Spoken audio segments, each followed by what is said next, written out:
Hi, welcome to Peace. Peace stands for People, Empowerment, and Community Enterprise. I'm Tess, the founder of Peace. I'm here to share with you who we are, what we do, and how you can help. Our vision and mission are simple. We believe we can empower people around the world to self sufficiency. And we believe to achieve that vision, we have a mission to help men, women, and children achieve self sufficiency by increasing their economic, social, educational, and spiritual strength through social enterprises that are community led. That's a mouthful. But what it simply means is we believe we go into communities, find out what they need, help them to develop what they need using business models or some types of methods that generate income so that they can increase their livelihood, increase their money in the community, have more power and influence in their community and a better voice in what happens in their community, increase their education through schooling, through academic instruction, through training, and through exposure to new ideas and concepts. And finally, their spiritual strength in giving them a renewed self confidence within themselves and their connection to the rest of humanity. We believe if we put all of those together, people will be able to, within the place where they want to live and be, find a way to create a life that is meaningful and enjoyable. Our philosophy is very simple. We value people, their development, and involvement within their communities. We believe every person can be a positive contributing member of any community if given the resources, opportunity, and support. So our work is evaluating as we go into communities, what is the need? Do they need resource? Do they need opportunity? Do they need support? What does that mean? When we're working in Africa, there's an abundance of land. So they have a resource, but now they need the opportunity to develop that resource in a way that allows the people who are native to that land to benefit. And so they need the support of those who have higher levels of education and understanding of agricultural science, of contracts, of land use. All of these things are the supports they need and then the opportunities to market themselves and their products to a larger marketing because they have the resource. Where we may be in the US and they have resources, we have an abundance of social welfare programs, but people may not be aware of what's available to them. And so we create the opportunities for them to come to workshops and things to learn about. How could I get classes to train overseas? How can I get a scholarship to be or a fellowship to work in a university in Europe? We create these opportunities for people to learn about what resources are available in an abundant society, and then maybe support them in the application process, assisting them in how to do the steps to be able to accomplish the thing that they are trying to achieve. So resources, opportunity, and support are critical to how we design the work that we do. Our values are simple. We care about the communities where we work and live. We work with communities to create opportunities for transformation. We respect each other, promote diversity, and encourage new ideas. We operate with integrity, honesty, and each of us who is working on these projects takes personal accountability. We take our work seriously, but we love to laugh, celebrate, and have fun. This is not always easy work when we are working in charitable work, developmental work, people work. And so we take breaks just to enjoy the successes that we have along the journey. We have this great dream, this really big aspiration that we could alleviate poverty in all its forms. And poverty simply means the lack of, in a very, very basic sense, the lack of material possession, the lack of good relationships, the lack of a place feeling I understand where I belong in the world. And we want our work to help people begin to alleviate that by understanding their place in the world, being able to acquire material possessions, but also having a great connection to the rest of the world and their social relationships. And finally, we just want to heal a hurting world. When it all comes down, when this was all started, there was so much hurt and pain that could be seen. And the founder, me, and others who came along this journey have decided we'd like to use a portion of our life to be a part of a solution that helps to heal some of the hurt that we see. And so where do we work? We work primarily in Africa, in America, although we've been very supportive and in partnerships with people in the years in the 90s, late 90s and early 2000s, working on some projects in Haiti. But our real work in these most recent years has been working in Africa and in America, and even more specifically, working in West Africa and on the East Coast of America. So we work East and West, but not in the most traditional sense. And what we hope to achieve when it's all said and done, we want the people that we work with to have the confidence to believe in themselves enough and what they've created that they can continue to stand as we step back and step out of their communities and out of their lives, that they're going to have the confidence that they can keep going and go even more, and that they can go a step further to partner with us, that we could go help someone else. And we want people to have that opportunity, regardless of their race, their ethnic group, their tribe, their religion, their economic status, or where they live in the world. This is what we hope to achieve as we design a project or present a program. Have we done this? Is the opportunity available? And are we creating something that is sustainable, but sustainable independent of us? That is our hope and our desire. And so let's talk a little bit about some of the programs that we offer. We're always um, starting new projects, trying new things. The needs are always our foundational needs: hunger, housing, food, those things that are typically issues that are universal to countries, universal to races.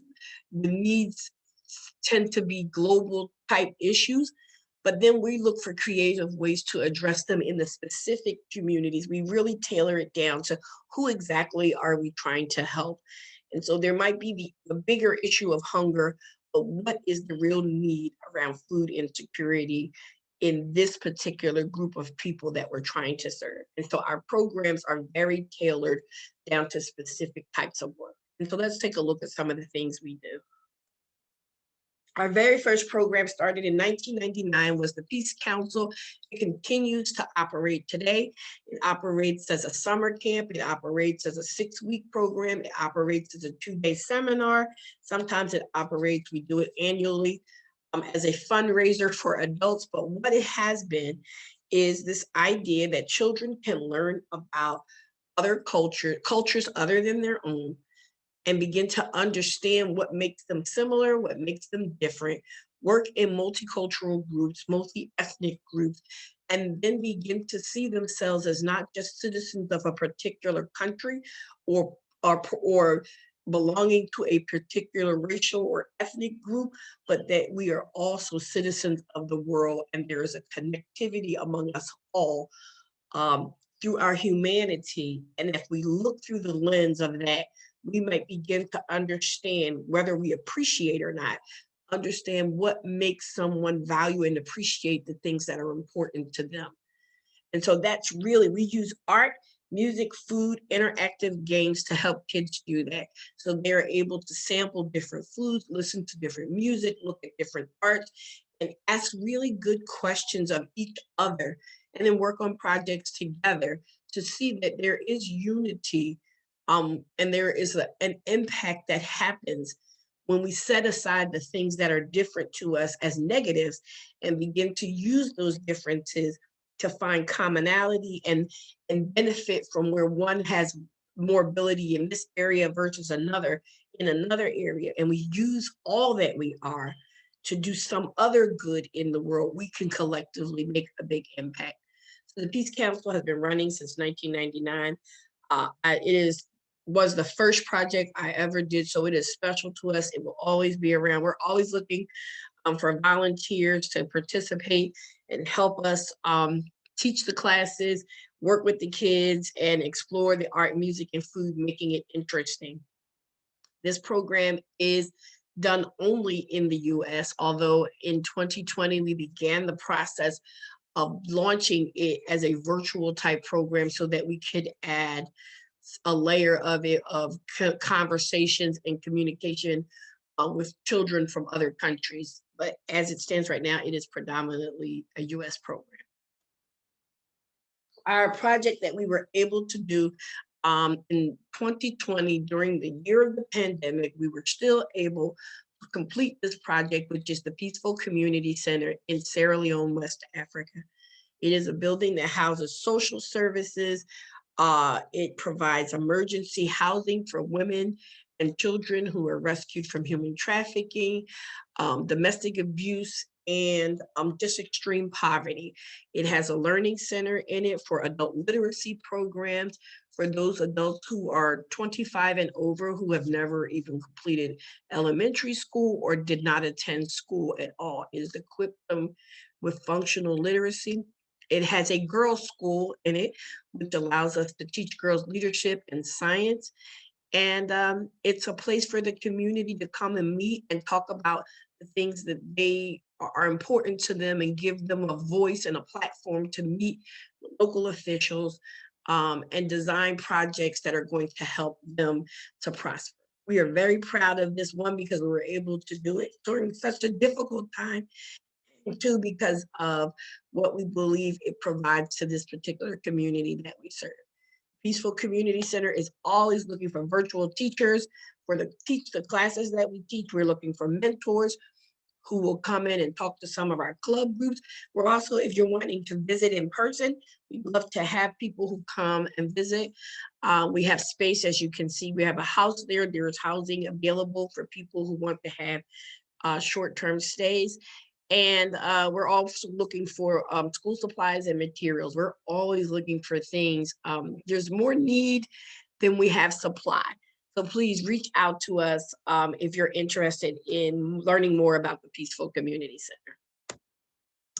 And then we work in villages, particularly again in West Africa. We go into villages. Our village outreach serves several purposes. It gives us a sense to understand what the needs of the people are so that we are creating programs that they want. It allows us to find the children and families who are really some of the most vulnerable in the world. Sierra Leone, particularly, is a country who has seen many crises over the last 12 to 15 years. And as a result of it, their economy has been devastated and they are really trying to build, but they are quite frequently, if not at the bottom, at the lower half of the health index, which means they are among the poorest countries in the world. And so the people there are beautiful in spirit, are confident in a future that will be filled with more possibility. But even as they get up every day with that hope, they face many obstacles. And so we go out into the villages, which are sometimes disconnected from the cities and the towns, which have much more modern facilities, to find families that are desperately struggling to hold on. And what we do is try to create, whether it's housing programs, farming programs, educational programs, or just meeting basic needs, providing meals, providing health care, so that these families have an opportunity to survive and continue to look toward a hopeful future for their country.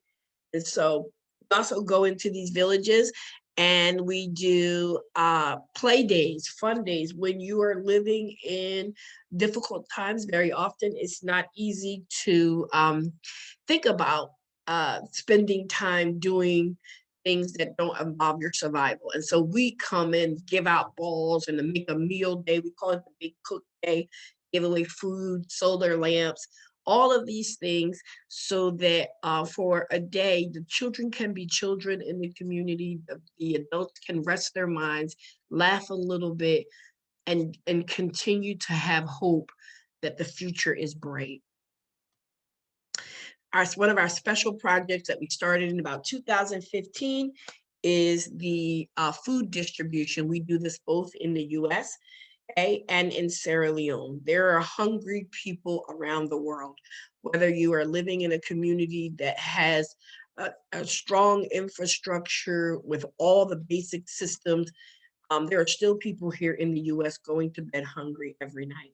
And I'm not talking about homeless people or people who are in other desperate type situations. I'm talking about some of them may very well be your neighbors who are living right next door to you, who are attending schools with you, who are working in your offices, in your warehouses, who are your children's friends, who are your church members, who are attending mosque and the synagogue with you, that they are struggling to feed their families. They are struggling to be able to balance nutrition and meals, particularly in the summer times when schools are out and there's not food available. So since 2015, we've been doing a summer meals program.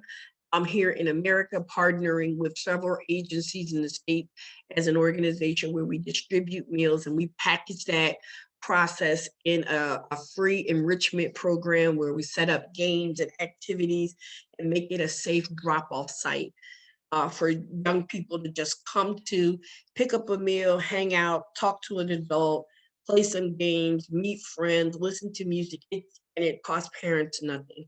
We are able to do this through the generous donation of friends and family and people who believe in helping um, uh, organizations like us. And the food is provided free to us, so we freely give all of the service away.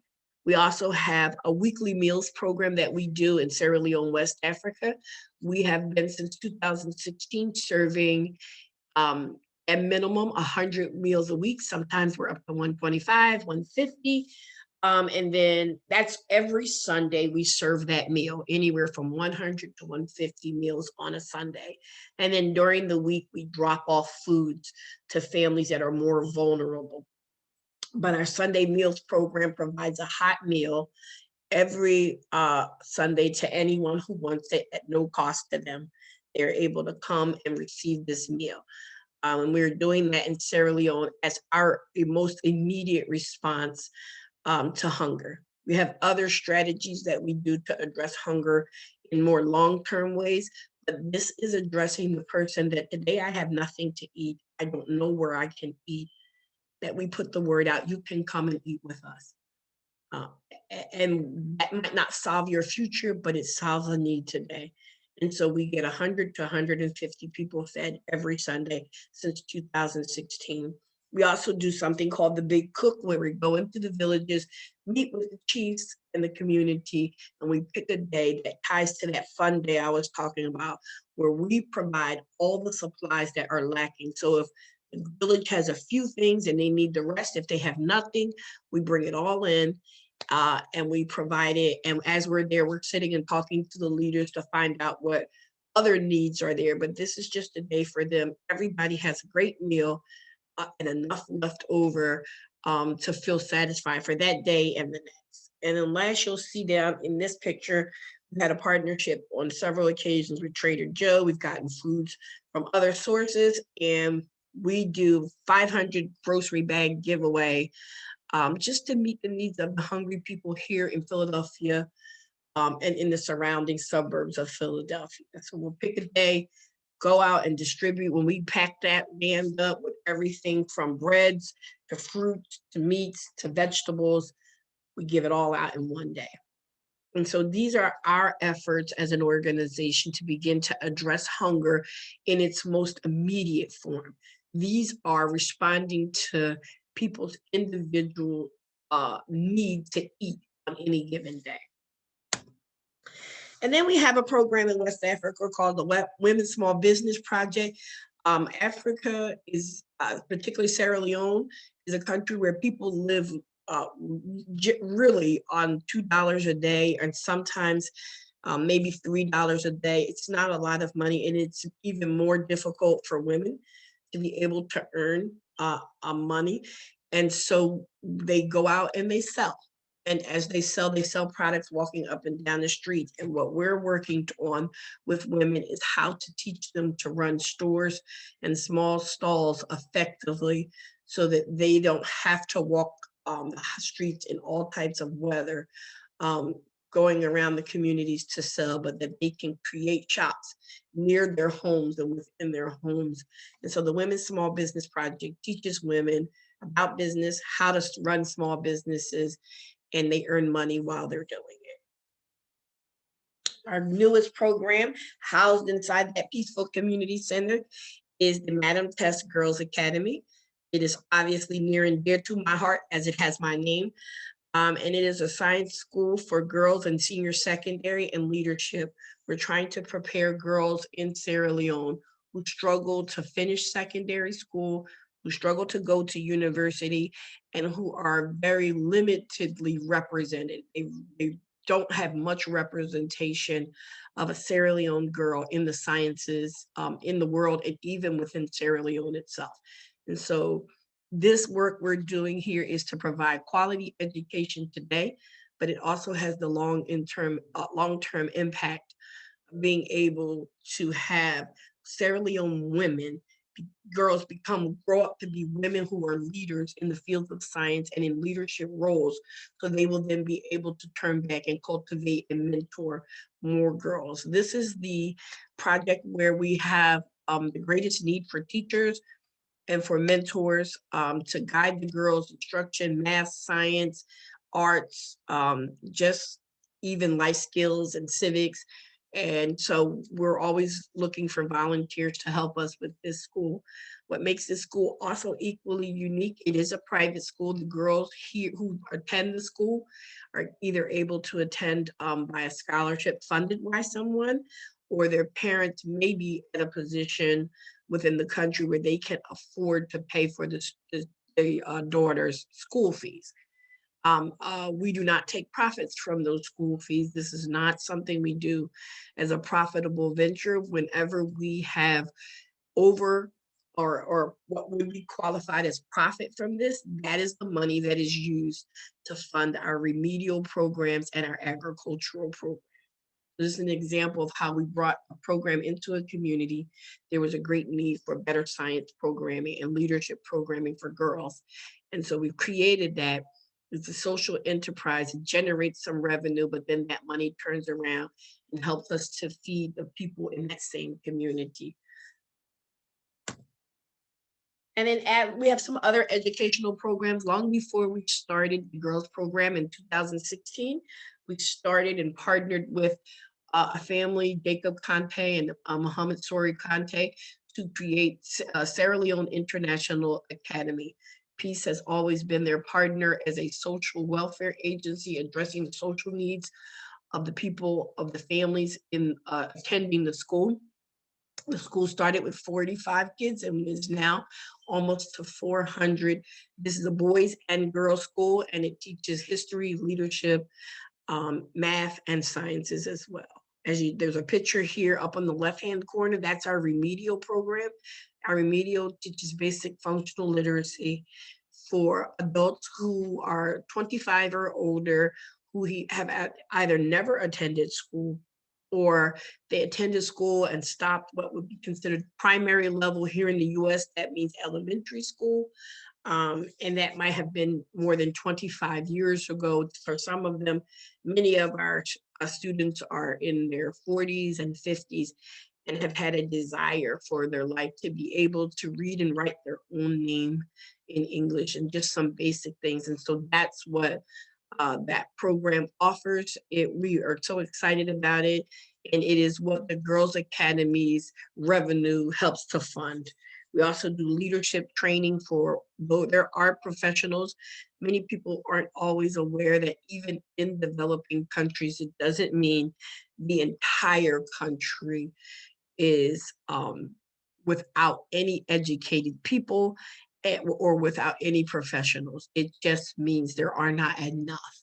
And so there are many professionals in Sierra Leone, and we provide leadership training for them, professional development for them as well. And lastly, our long-term strategy to help fight hunger and to increase livelihood is our farming projects. We do community farms.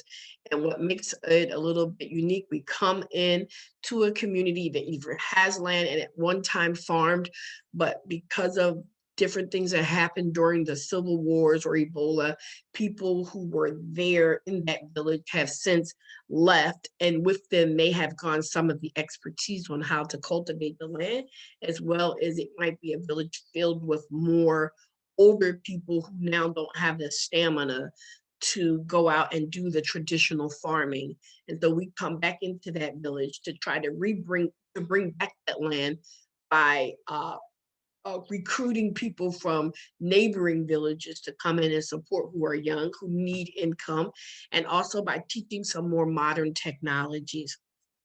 And it becomes a community farm where everybody pitches in and then everybody benefits. We also go into places where there aren't farms to go and try and develop. We have a science farm we've been started in 2020 to try new creative ways and teach people different methods of growing. So whether that's using growing boxes, greenhouses, different irrigation systems, we're experimenting with local farmers and working together to try to find creative ways so that the growing season can be extended, as well as the yielding of how we yield crop in small land, on small size land. Again, these are all techniques we're using for a long-term strategy that farming will not only become a source of food for the local community, but that through this process, they will begin to expand their farming so that they can eventually take some of what they grow and sell it. So they make a commercial enterprise out of it, which then generates revenue both for the individual families that are involved in the farming, but also for the communities in which they live. And then we have our men's job training program. Unemployment is a very challenging thing in Sierra Leone right now. You have many youth who have gone to school and have degrees and simply don't have employment. It has increased even more over the last few years because of Ebola and then the pandemic. Many of the organizations and businesses that were investors within the country, as well as some of the charitable organizations, have had to leave the country simply because of these natural disasters, I'll call them. And as a result, it has left this workforce without employment.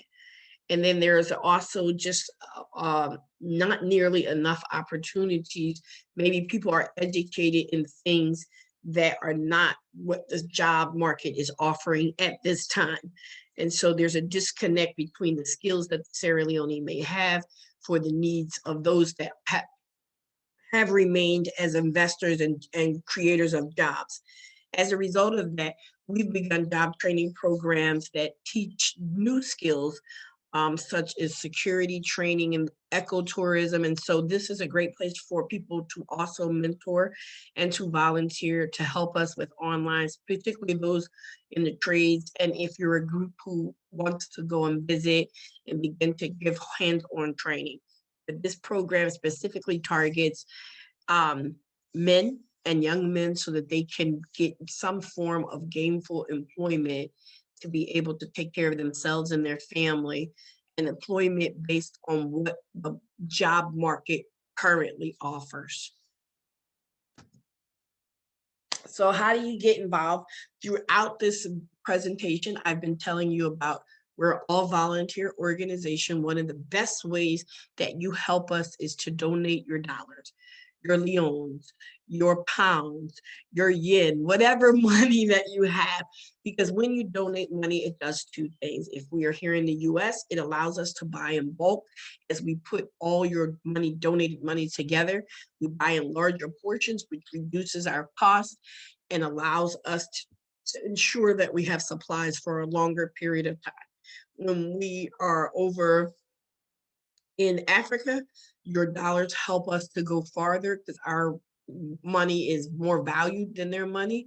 And it also helps us to buy locally. And when we're buying locally, we are helping the communities and the professionals that are there needing customers to be able to sustain their businesses.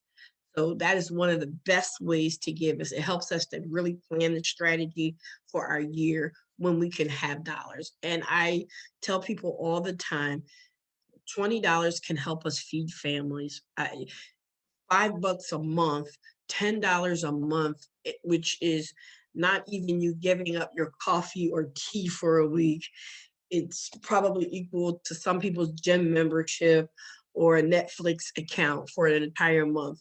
That same amount of money can be the difference as to whether or not someone has a meal to eat or not, someone gets a medicine or not, or it helps us to bundle that all of those together to send someone to school, pay for some books, some internet.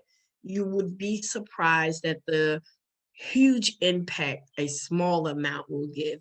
And those of you who can be more generous and give in larger scales amounts, we use that money because we don't have as much overhead as other organizations to do bigger impact things like build a classroom, like furnish or supply a lab, or build an entire farm out of $500. We can do an acre or so of a farm that can feed a community. The other thing is you donate your time, as you heard. It's an all volunteer organization.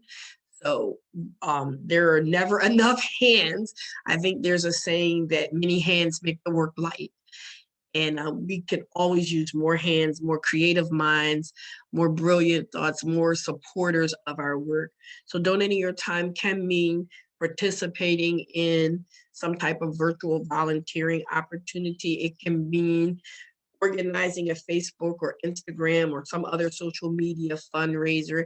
It can mean promoting us on your pages and talking to us, inviting us to come on your blogs and world radio or whatever programs you have, to groups that you speak to or have influence with, that we can share our story, or sharing our story for us, that others might support our work. So there are many ways to donate your time, or helping us to organize all the supplies that we have.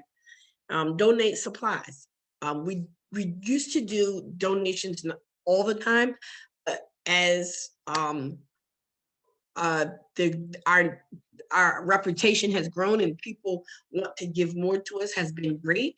But as we said, we're all volunteer staff, and so we don't always have the volunteers available for the donation collection. And so we limit our donation collection to the end of the year and the middle of the year.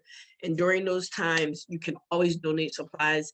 We never have enough shoes, never have enough book bags, never have enough school supplies, never have enough technology, tablets, cell phones. You say, what do we need cell phones for? We use cell phones.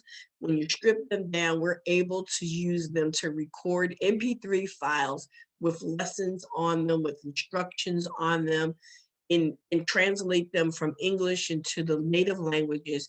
We leave those in the village with a designated person. They can play them, and it serves as like an after school activity for kids, particularly in those places where either schools are overcrowded or the actual school is very far from where the children live. So they go to school for maybe half a day, or they end school at 2 or 3, so they have enough time to get home. And then for the rest of the afternoon, they're home. And so there isn't really opportunity for after school program. And so we use these cell phones to have more lessons for them to be able to teach. Someone charges it, plays the phone, and they follow up, and we send activity sheets out, and it becomes an after school program. So we always have need of cell phones. Just take all your stuff off, not flip phones, people. I'm sorry. And then donate services. Um, this was a dream and a passion, and I started it, like I said, in 1999, and a few great people came together to give me some leadership and guidance and support. And since then, that is how we have operated. There is no way um, I've been able to do what I've done without the support of people like Jacob Conte, Jackie Mayfield, Dr. Jackie V. Mayfield, uh, Pastor Lester Brown, who are just great people who cared enough about the work that we're doing, who joined our board and who advise and organize us, but also who have certain levels of expertise: accounting, special education, finance, social media management, public relations, these services, legal, that are needed for us to be an organization in this world. So if you have those services and you'd say, hey, I wouldn't mind giving a few hours of graphic design service, I wouldn't mind giving a few hours of legal advice, I wouldn't mind doing this for you or that, we're always in need of that work. So, hey, I have a warehouse empty. If you want to come store things here, I wouldn't mind offering that to you. Um, there is probably not many things that we would say, oh, we have no need of. So that's all of these are great ways to get involved. Another great way to get involved is when you can always come and visit. You can come and visit as an individual and spend some time. We say 10 days up to about 3 months. We can work out something for you. You can come as a group. If you want to do a larger project, we can work with you to coordinate that. So there are many, many ways to get involved. You can visit us on our website, www.peaceprograms.org. Visit us on our Instagram, peace.programs. Visit us on Facebook, Peace Empowering People. And visit us on YouTube, Peace Programs. Again, there are many ways to get involved. If you're interested in volunteering, go to our website. There is an application there. Once the application is completed, if you've already watched this video, you would not have to watch it again. If you're referring somebody, we ask you to tell them to also watch the video so that they know who they're volunteering with and what we're going to be looking, types of things we're going to be looking for them to do. And then once you've done that, we'll be in touch so that we can get you started volunteering as soon as possible. We want to thank you in advance for your support and your help. I'm Madam Tess, you can see there, and that's Jacob Conte, who is also the co-founder and the country director in Sierra Leone. I want to thank you for your interest in us. We hope to hear from you soon. We hope you see the value in what we're doing and being willing to support us in some way. Thank you.